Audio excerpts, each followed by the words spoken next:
함께 한번 인사하도록 하겠습니다. 샬롬 샬롬 샬롬 샬롬 반갑습니다. 네, 반갑습니다. 네, 반갑습니다. 네, 한 주간 또 잘 보내고 오신 줄 믿습니다. 제게 이제 친구 녀석이 한 명 있어요. 물론 오해하지 마십시오. 친구 한 명만 있는 건 아닙니다. 네, 저 친구 꽤 있어요. 네. 친구 녀석이 한 명 있는데 신학교를 좀 같이 다녔고 그리고 이 친구는 이제 사역도 조금 했던 친구예요. 근데 교회를 떠났어요.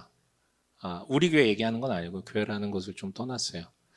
아니, 신학교 다니고 사역까지 했던 사람이 어떻게 그럴 수 있느냐라고 반문할 수 있겠지만 세상에는 그럴 만한 또 사연을 가진 사람들도 있거든요. 그럴 수 있겠다라고 느껴질 정도의 사람이요. 그래서 저는 그냥 기다려주고 있어요. 그 상처와 그 아픔이 너무 컸었기 때문에 기다려주고 있는데, 그럼에도 불구하고 여러분 또 우리가 확인할 수 있는 거는 사연 없는 사람이 또 어디 있습니까? 그렇죠? 다 사연은 조금씩 다 있거든요. 물론 좀 크냐 적느냐에 따라서 다른 것이지.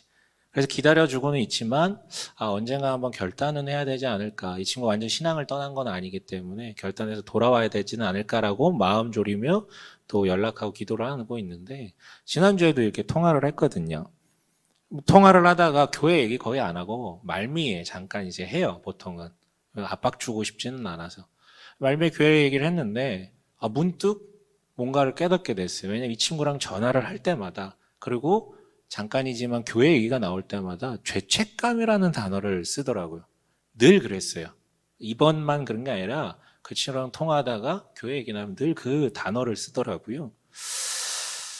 그래서 이 친구가 돌아오지 못하는 것은 아마 자기의 삶의 그런 문제들로 인해서 하나님께 대한 분노가 너무 강했어서도 있었겠지만, 감정은 쉽거든요. 근데 지금 오지 못하는 이유는 아마 그 분노, 아픔 때문이 아니라 그 죄책감의 문제. 즉, 어찌 보면 그 친구의 교회라는 곳은 어떤 신앙의 누림 혹은 아비의 품에 안기는 자리, 이런 자리가 아니라 돌아왔을 때 자신에게 짐지어질 것들에 대한 무게감 때문에, 뭔가 해야 되는 것에 대한 무게감 때문도 있지 않을까라는 생각을 하게 되었어요. 아마 이 친구 역시 그가 자라난 신앙적 배경을 무시하지 못할 거예요. 율법주의요. 그런데 여러분, 그 친구만이 아니라 솔직히 우리 가운데 율법주의라는 말로부터 자유한 사람이 과연 있을까요?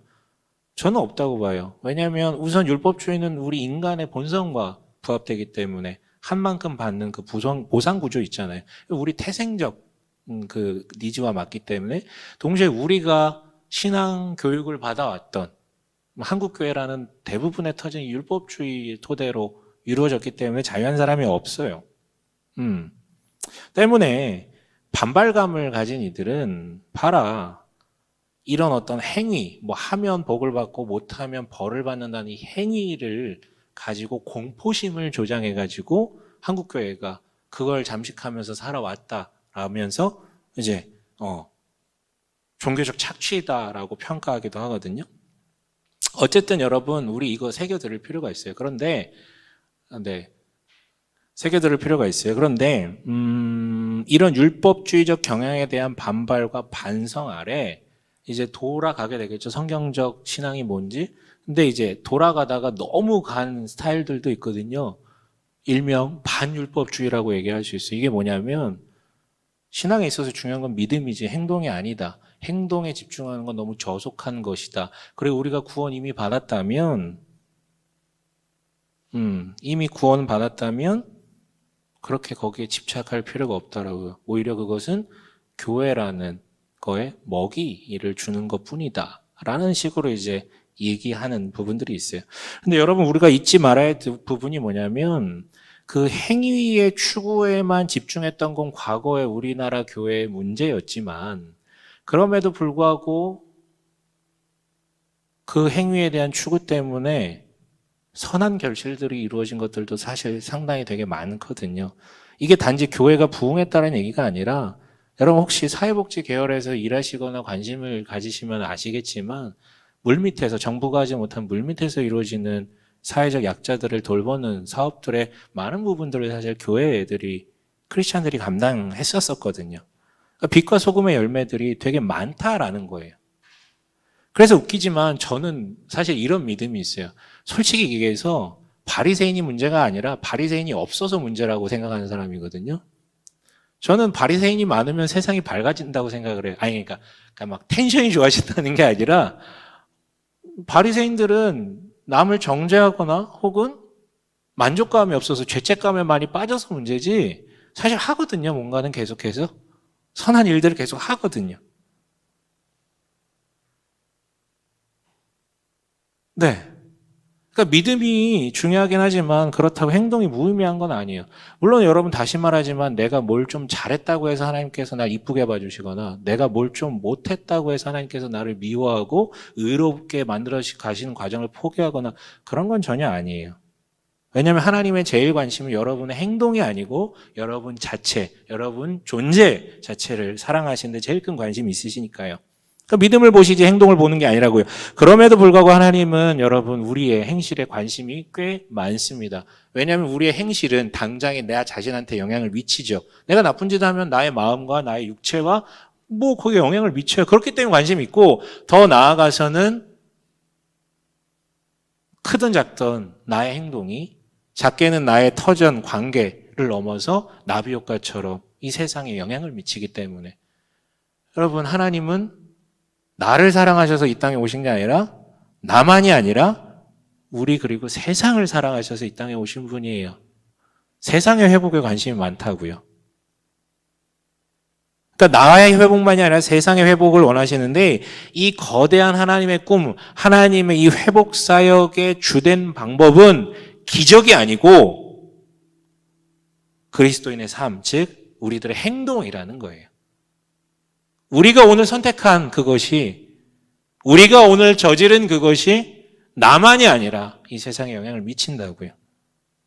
그래서 여러분 갈라디아에서 성령의 욕망을 따라 산다라고 얘기를 하는데 이게 무슨 신선처럼 세상 속세를 등지고 고고하게 말씀만 하고 기도만 하면서 살아가는 이 모습을 떠올리시면 안 되고 모든 평범한 것들로부터 도피하는 게 아니라 오히려 모든 평범한 것들을 성령의 욕망에 이끌려 하려고 하는 게 바로 성령에 이끌리는 삶의 모습인 것이죠.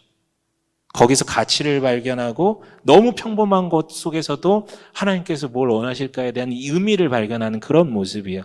그래서 여러분 율법주의는 분명히 잘못된 거예요. 하지만 반율법주의 역시도 무지하고 무책임한 정말 자기만 아는 짓이라는 것이죠. 여러분 행동은 삶은 너무 중요해요. 그래서 오늘 바울이 말합니다. 7절 한번 읽어볼까요? 7절입니다. 함께 읽어볼게요. 시작.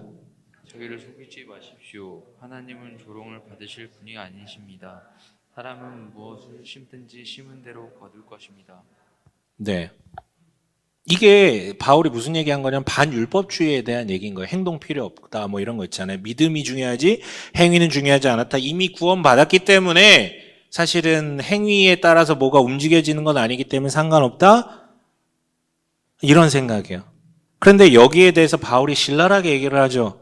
우선 니네가 그렇게 얘기하는 것은 하나님을 팔아 마음에 마사지를 해서 선행이라는 짐을 덜어내기 위한 수작이며 나아가 하지 못할 때 죄책감이 생기잖아요. 자연스럽게.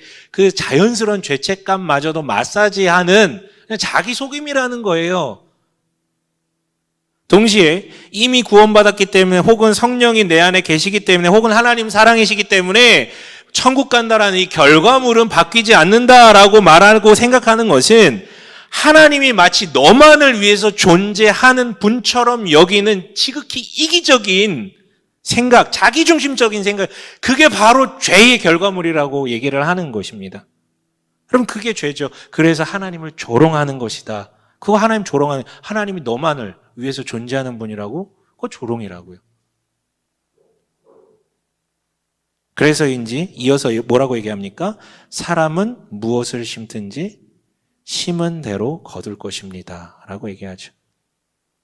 여러분 우리는 앞에서 얘기했던 율법주의 있잖아요. 율법적 인과응보라는 말을 쓸 수 있는데요. 잘하면 복받고 못하면 벌받고. 근데 이걸로부터는 우리가 자유할 필요가 있죠. 네, 자유할 필요가 있죠. 그러나 그렇다고 해서 여러분 심는 대로 거두는 인과응보의 원리가 사라지지 않아요. 이런 거죠. 예수 믿었다고 해서 팥 씹은 데 콩 나고 콩 심은 데 팥이 나지 않는다고요. 예수 믿었다고 해서 콩 하나 심었는데 콩이 100만 개가 나오지 않는다라고요. 여러분, 이게 지금 물리 법칙에 대한 얘기가 아니라 신앙적 법칙에 대한 얘기예요. 그래서 8절 함께 읽어볼게요. 함께 읽어보겠습니다. 시작. 자기 육체에다 심는 사람은 육체에서 썩을 것을 거두고 성령에다 심는 사람은 성령에게서 영생을 거둘 것입니다. 당연하죠. 믿었기에 자신은 성령이 계시다라는 확신 아래 내 마음대로 살면, 즉 죄를 계속 심거나 육체라 불리는 곳에 계속 심으면 당연히 그 결과 썩을 것이 나타나는 것이죠. 여러분, 이것은 5절에서 뭐라고 표현하냐면 하나님 나라를 상속받지 못합니다라고 얘기하는 게 이게 썩을 것을 거둡니다라는 얘기고요. 바울은요, 본인의 편지에서 단 한 번도 지옥이라는 단어를 쓴 적이 없어요. 그러니까 지금 여기 썩을 것을 거둔다라는 말이 그 말이에요. 조금 옛날 표현으로 하면 지옥 간다 그 말이에요. 계속 그렇게 살면. 그러나 반대로 성령의 동행을 확신하며 성령의 인도대로 나아가면 성령을 심는 것이기 때문에 성령을 통해 영생을 거둔다. 옛날 말로 천국 간다. 그 얘기하는 것이죠. 여러분, 정리해 볼게요. 단언컨대 선한 행실을 통해서 천국 가는 거 아니에요. 은혜로 주어진 은혜를 내가 믿을 때 천국 가는 것이죠. 여러분, 은혜라는 것은 인과응보를 초월하는 거예요. 인과응보는 뭐니까? 우리가 죄인이니까 거기에 합당하게 뭘 받아야 되는 거예요? 벌 받아야 되는 거예요, 여러분. 우리는 원래 벌 받아야 되는 사람들이었어요. 근데 그게 아니라 벌 대신에 뭘 주셨어요? 사랑을 주셨잖아요. 희생을 주셨잖아요. 그러니까 이 은혜라는 것은 인과응보로부터는 넘어서 있는 것이죠. 그래서 우리는 나의 공로와 관계없이 구원이 시작될 수 있고, 그래서 우리가 하나님께만 영광을 돌릴 수밖에 없는 거예요. 오로지 그분의 일이니까, 조건이 없는데 해주셨으니까. 그러나 그것은 시작점일 뿐이지 전부가 아니라는 거예요. 물론 여러분, 우리는 시작점 이후에도 계속 은혜 가운데 있습니다. 왜? 우리가 잘했다고 해서 성령이 강하게 임재하거나 우리가 못했다고 해서 성령이 떠나버리시거나 그런 거 아니니까, 계속 나와 동행하시니까 여전히 은혜 가운데 있지만, 그럼에도 불구하고 우리의 삶은 심는 대로 거둔다라는 거예요. 시작점과 달리 우리의 삶 자체는 심는 대로 거둔다라는 거예요. 그래서 좋은 것을 심어야 돼요. 그리고 오늘 본문에 따르면 정말 성령이 동행하시는 사람이라면 무언가를 할 수밖에 없다. 그러니까 성령의 욕망에 따라 무언가 할 수밖에 없다라는 거예요. 사랑이라고 표현될 수 있는 거예요. 그래서 우리는요, 오직 은혜에 의해서, 그리고 그것을 믿는 믿음에 의해서만 이루어지는 구원에 대해서 함부로 평가할 수 없어요. 이 사람이 구원받는지, 저 사람이 구원받았는지, 저 사람이 지옥 갈지 우리는 평가할 수가 없다니까요. 하지만 말해서도 안 되고요. 하지만 그럼에도 불구하고 추정은 가능하죠. 20년 됐고 30년 됐는데 아무 성령의 열매도 없고 사랑의 열망도 없고 지극히 자기만을 위해서 살아가는 인생이라면, 그건 우리가 추정할 수 있어요. 아, 이 정도면 저 사람은 예수를 믿는 건 아닌가 보구나. 그렇다고 해서 그 순간 저 사람은 구원 못 받을까? 이게 아니죠. 그 뒤에 어떻게 될지는 모르는 거예요. 근데 우리가 이렇게 확인할 수 있다라는 거예요. 여러분, 그럼에도 불구하고 이게 좀 이해가 안 돼요. 믿음과 행위를 이거 우리가 어떻게 좋아할 수 있는가? 사실 이게 좀 쉽지는 않은 건데, 그런데 오늘 본문에 이 심은 대로 거둔다라는 말이 주는 힌트가 있어요. 이게 지금 어디에서 이루어지는 일에 대한 이미지 비유예요? 농사잖아요, 농사. 농사를 통해 이해했으면 좋겠는데, 여러분, 농사에는 왕도가 없다 그래요. 비트코인 이런 거랑 다릅니다, 여러분. 주식 이런 거랑 다릅니다. 농사에는 왕도가 없어요. 심은 대로 정말 거두는 거예요. 수고를 들인 만큼, 땀을 흘린 만큼 정직하게 반응한다라고요. 마치 운동처럼. 갑자기 찔리네. 네. 아는데 하지 않은 내가 갑자기 찔린다. 아무튼 네, 농사는 진짜 정직해요. 그렇다면 농부라는 사람은 이 세상 어떤 사람들보다 가장 자기의 노력과 땀을 믿는 사람, 즉 신앙적으로 표현하면 율법주의자여야 하는 거잖아요. 농부는 내가 노력 들인 만큼 거둔다라는 데에 대한 확신. 그런데 여러분, 농부들만큼 신앙적인 종교적인 사람들도 없어요. 왜? 아무리 내가 최선을 다해도, 그래서 비 안 오면 그리고 태풍 한번 오면 다 작살나거든요. 이 자그마한 인간의 몸으로 뭘 할 수 있는 부분이 아니에요, 그건. 그래서 농사는 가장 정직하게 보상을 주는 자리지만 동시에 가장 하늘을 의존하는 자리예요. 마치 이런 거죠. 이처럼 하늘의 일하심, 성령 하나님께 간절히 의존하는 것이 본질이에요. 그게 소출의 유무를 결정합니다. 그러나 농사꾼인 내가 성령이 아닌 육체에 심으면 육체가 난다는 건 뭔 얘기냐면 잡초 씨 뿌리면서 밀을 거둘 수는 없다라는 것이고 그냥 방치해두고 잡초가 피어나는 것을 김매지 않으면 그럼 거둘 소출이 없다라는 얘기예요. 이해되세요? 이게 믿음과 행위의 관계랄까요? 하나님의 주권과 하나님의 인도하심이지만 우리 심지 않으면 그리고 심을 수밖에 없는 게 정말 성령이 계신다면 심을 수밖에 없는 게 우리인데 그렇지 않는다면 아무것도 거둘 게 없습니다. 때문에 여러분 율법주의라는 것은 내가 걷어서 내가 다 거둘 수 있다. 그러니까 내가 심어서 내가 다 거둘 수 있다라는 확고한 믿음이 정말 문제라면 반율법주의는 뿌림과 상관없이 거둘 수 있다라는 희망회로 있잖아요. 이 이기적 망상이 문제인 거예요.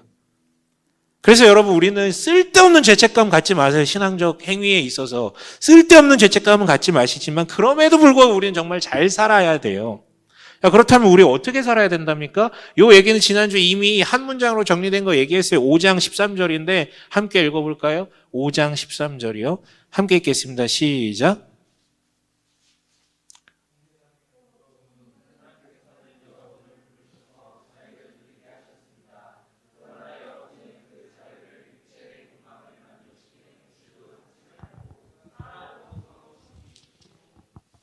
네, 이게 온라인으로 나가는 거라 읽어주셔야 돼요. 아, 못 찾았어요? 네. 감사합니다. 역시 저 친구는 자존감이 좋아요. 네. 근데 이게 여러분 어떻게 살아야 되느냐라는 질문에 대한 단 한 문장 정리라고 얘기할 수 있어요.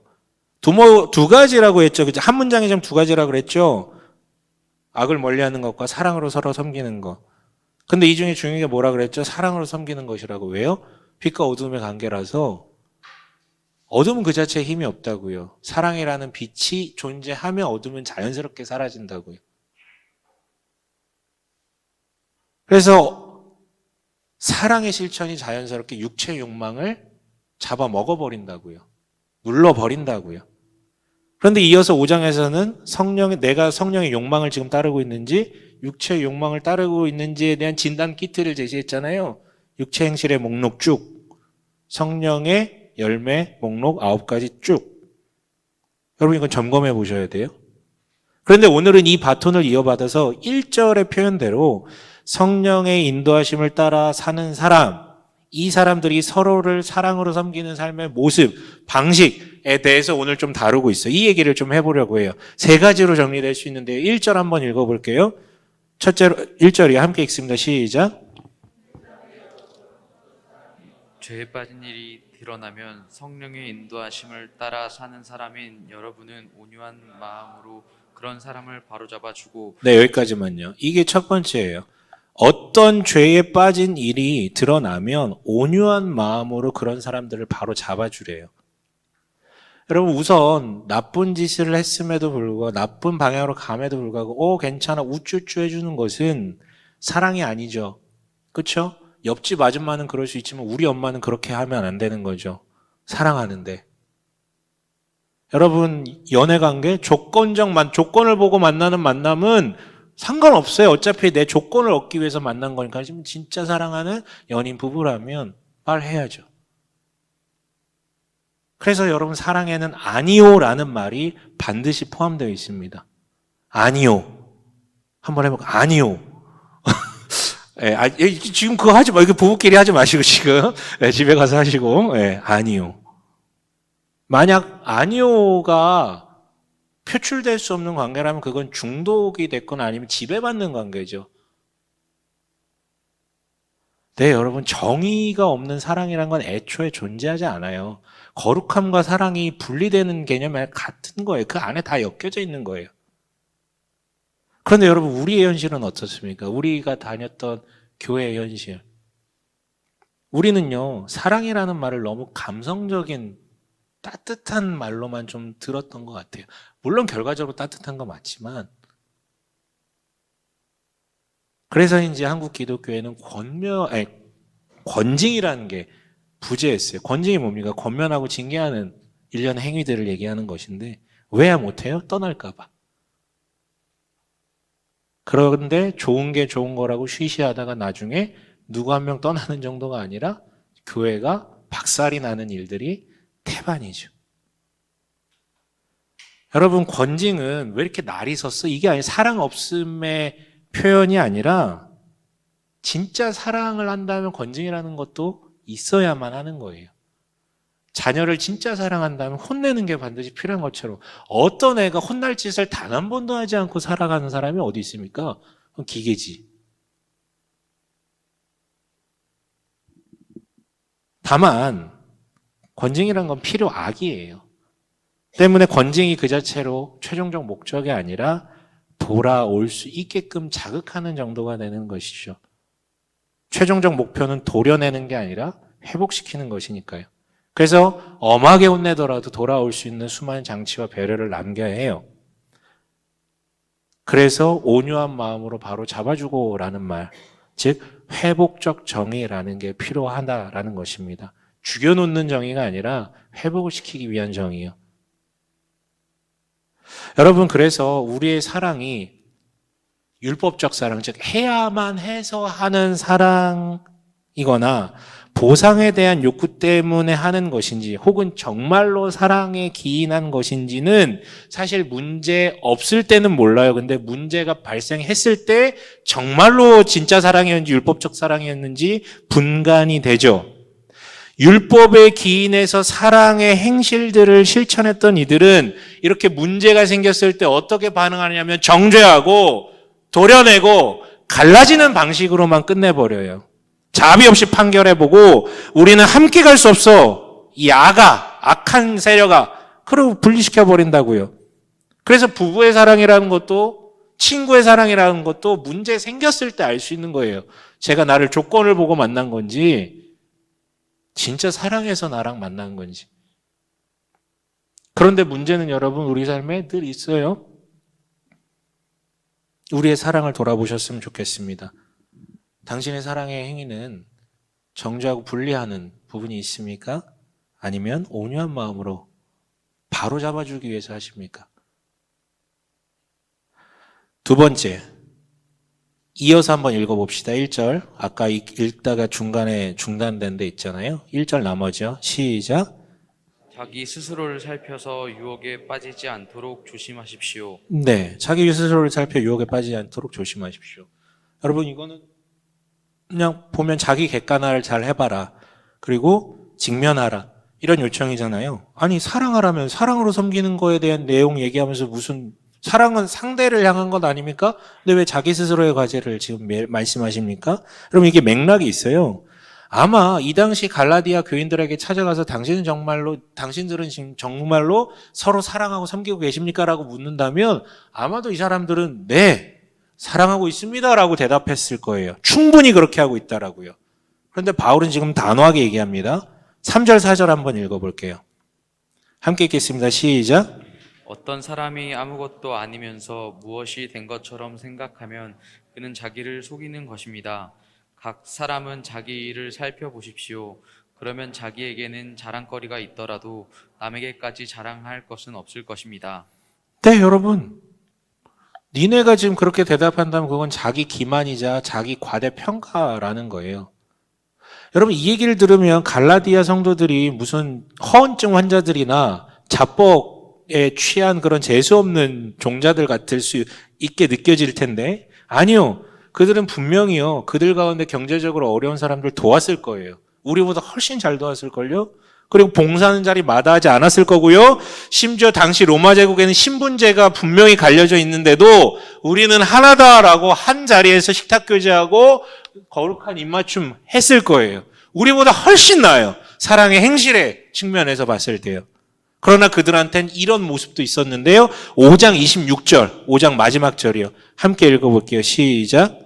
우리는 잘난 체하거나 서로 노엽게 하거나 질투하거나 하지 않도록 합시다. 여러분, 잘난 체, 서로 노엽게 하는 거, 질투. 여러분, 이런 감정들이 발현되는 이유야 여러 군데서 찾을 수 있겠지만 공통점이 있어요. 뭐냐면 잘난 체는 언제 가능합니까? 내가 얘네보다 더 낫다라는 확고한 자기 정체성에 대한 이게 인식이 있을 때. 서로 노엽게 하는 거 제가 지난주에도 말씀드렸어요.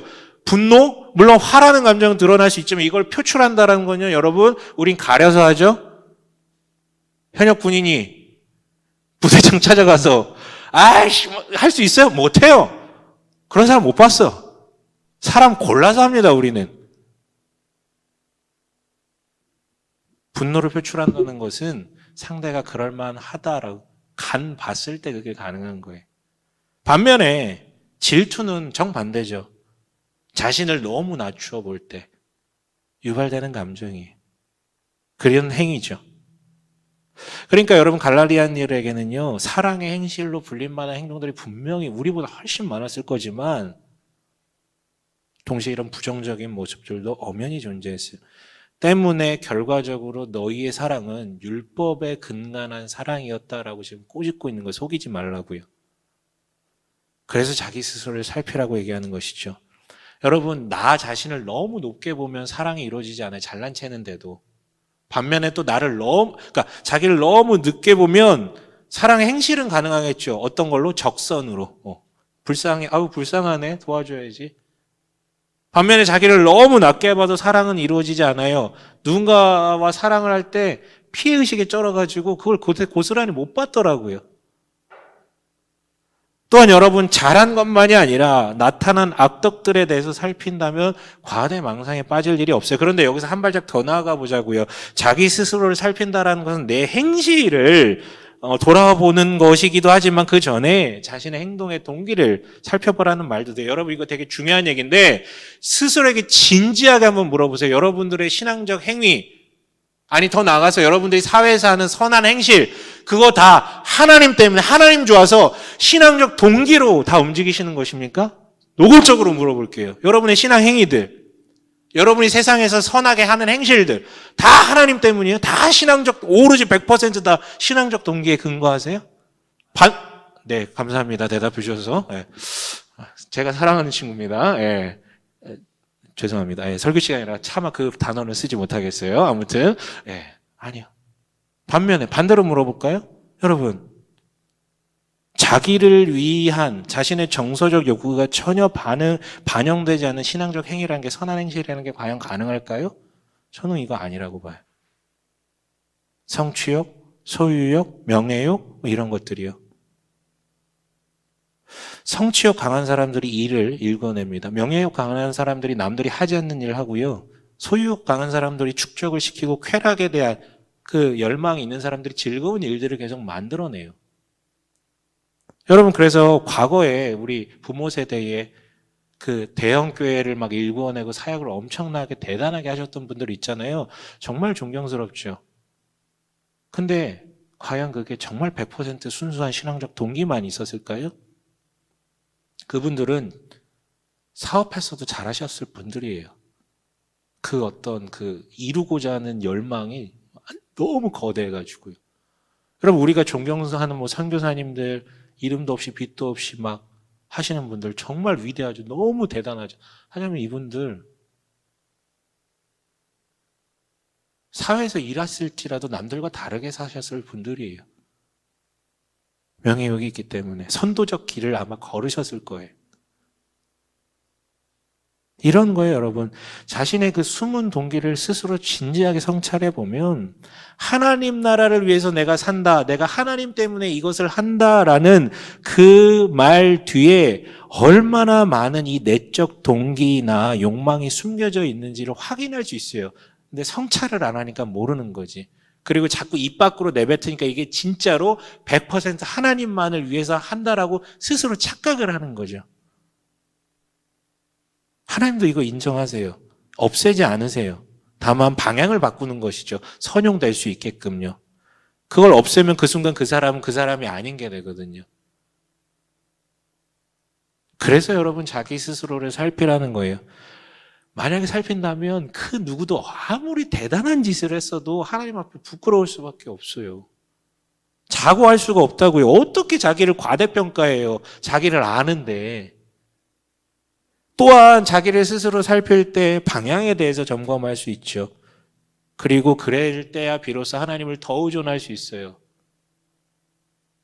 자칫하면 엇나가는 자기를 아니까. 내가 하나님의 영광을 위해서 돈 번다고 하지만 그 안에는 그 어떤 성취욕이나 소유욕들이 있다고요. 하지만 계속해서 물어봐야죠. 그래야 엇나가지 않으니까.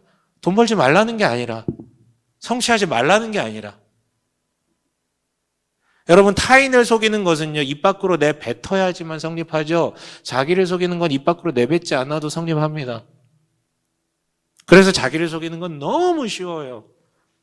나를 과대평가하는 것도, 과소평가하는 것도, 그리고 내 욕망이 없습니다라고 말하는 것도 너무 쉬워요. 여러분, 자기 스스로를 살피고 유혹에 빠지지 않을 때, 즉 직면하고 자기 객관화를 할 때 비로소 사랑이 가능합니다. 마지막 세 번째는요. 2절 함께 읽어볼까요? 함께 읽겠습니다. 시작. 여러분은 서로 남의 짐을 져 주십시오. 그렇게 하면 여러분이 그리스도의 법을 성취하실 것입니다. 네, 여러분 서로 남의 짐을 져주십시오라고 요청하고 있어요. 우리는 여러분 각자 자신의 짐이 있습니다. 아까도 얘기했죠. 사연 없는 사람 없고요. 괜찮아 보이는 사람들도 다 자신만의 깨어진 문제를 갖고 있어요. 예수를 믿어도 내가 예수를 믿는다고 갑자기 가족으로부터 나오거나 내 직장으로부터 나오고 그런 건 아니잖아요. 내가 과거에 누렸던 정서적 아픔으로부터 완전히 사라진 그런 건 아니잖아요. 짐이 있다고요. 그런데 사람마다 짊어진 짐이 다르고요. 같은 짐일지라도 크기와 무게가 다 달라요. 봉다리 하나 들고 가는 사람과 완전 군장 메고 가는 사람은 속도도 다를 수밖에 없고 같이 동행하기가 어렵다고요. 그래서 나눠지라는 거예요. 나눠지라고요. 그런데 우리가 사는 세상은 어떻게 해요? 짐을 짊어지고 있다는 것조차 부정하려고 그러고 심지어 짐의 크기와 무게가 다른다라는 것조차 부정하고 오로지 뭐만 봐요. 결과물. 거기까지 갔어? 네 노력 안 했네. 이 얘기하는 거예요. 세상은. 노력을 더 해야지 이 얘기하는 거예요. 아니요. 우린 각자 짐이 있고요. 다 달라요. 같이 들어야 돼요. 강한 자가 약한 자의 것만 들어주는 게 아니라 짐의 구성이 다르기 때문에 약한 자도 강한 자 거 들어줄 수 있어요. 이게 사랑하는 방식이에요. 그런데 이 표현은 여러분 여기서 그칠 게 아니라고요. 당시에 짐을 들어주는 사람은 한정돼 있었어요. 누구냐면 종들이 들어주는 거예요. 종들이. 짐꾼. 종. 네. 종. 그러니까 이 말은 서로의 종이 되어주라는 얘기예요. 서로의 종이 되어주라. 내가 그 사람의 종으로 자처할 때 비로소 사랑으로 섬기는 것이 가능합니다. 자, 그렇다면 2절 하반부에 뭐라고요? 그렇게 하면 여러분이 그리스도의 법을 성취하실 것입니다. 즉, 이 세 가지 실천 가운데 사랑으로 섬기는 것이 가능하다라는 것이죠. 정리가 되십니까? 여러분, 토요일에는 좀 일찍 주무시고, 아침에, 이렇게 힘든 거 하지 마시고, 오시면 좋을 것 같아요. 네. 그런데 여러분, 이 세 가지는 행동에 대한 이야기이기도 하지만, 결국은 정체성 얘기예요. 늘 말씀드리지만, what, 무엇을 할까? how, 어떻게 할까? 이거보다 앞서는 건 늘 뭐라고요? who, 하나님 누구시고, 난 누구인가? 그래서 편지를 이렇게 마무리하며 말합니다. 15절 함께 읽어보겠습니다. 함께 읽겠습니다. 시작. 중요한 것이 아니라 새롭게 창조되는 것이 중요합니다. 네. 여러분, 예수를 믿는다는 건 뭘 함으로, 뭘 안 함으로, 되고 안 되고의 문제도 아니고, 예수를 믿는다는 것은 조금 더 나은 사람이 된다라는 그런 자기개발적 부분도 아니에요. 예수를 믿는다라는 건 새롭게 창조된다라는 것이에요. 새로운 존재가 된다라는 것이죠. 여러분, 고작 더 나아진 존재는 사랑 못해요. 사랑할 수가 없어요. 본성이 그대로인데 어떻게 사랑을 합니까? 그런데 새롭게 창조된 자는 가능하죠. 하나님의 자녀라는 새로운 정체성을 온전히 받아들여서 새 창조를 입은 자예요. 그런데 우리에게는 하나님의 자녀라는 구원받은 자녀라는 뭐 그런 정체성 말고도 또 다른 정체성이 있어요. 17절. 바울은 깨알같이 이 부분도 놓치지 않고 얘기해요. 17절 함께 읽게요. 시작. 이제부터는 아무도 나를 괴롭히지 마십시오. 나는 내 몸에 예수의 상처 자국을 지고 다닙니다. 네, 바울은 자신이 예수의 자국을 지고 다닌다라고 말해요. 근데 여러분 이 상처 자국이 뭔지 아세요? 이 단어는요. 여러분 노예나 종 이렇게 부릴 때 문장 찍어 놓잖아요. 이마 같은데 이런 데 찍어 놓잖아요. 그거예요, 그거. 그 얘기예요.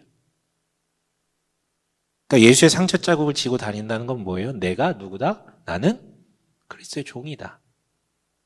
예수의 종이 되었다라는 것이죠. 그래서 주인 예수의 소유로서 예수의 의지대로 움직이는 존재라고. 역설적이죠. 하나님의 자녀래. 대단해 보여. 자유민이래. 대단해 보여. 근데 반대로 뭐래? 종이래. 어째 보면 여러분 우리의 신앙이라는 것은, 우리의 신앙적 삶이라는 것은 이 두 가지 되게 역설적인 정체성이 더 이상 부딪히지 않고 자연스럽게 칼물이 되는 그 과정이라고 볼 수 있어요. 이 연습이 그리스도인의 삶이겠죠.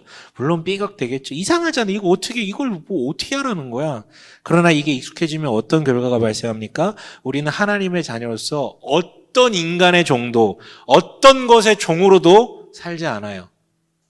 누구도 나를 강요할 수 없어요. 난 정말 자유한 사람으로 살아갑니다. 하지만 반대로 그리스도의 종이기 때문에 나는 스스로 나의 의지에 의해서 누구에게라도 그 사람의 종이 되줄 수가 있는 것이죠. 내 의지에 의해서. 여러분 마무리할게요.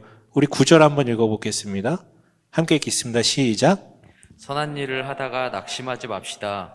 지쳐서 넘어지지 아니하면 때가 이를 때 거두게 될 것입니다. 네, 낙심하지 말라라고 요청하지 이 말인지 반대로 얘기하면 너 이렇게 살면 반드시 낙심할 거야. 그 뜻이에요. 왜? 사랑으로 섬겨도 여러분 돌아오는 건 호구 잡힘. 아이고 호구 나타났네. 그럼 호구 잡히는 거? 아니면 사랑을 섬기는데 바뀌는 게 없어. 개떡 같은 사람은 계속 개떡 같아. 호떡이 안 되더라고. 사람 잘 안 바뀌잖아요, 여러분.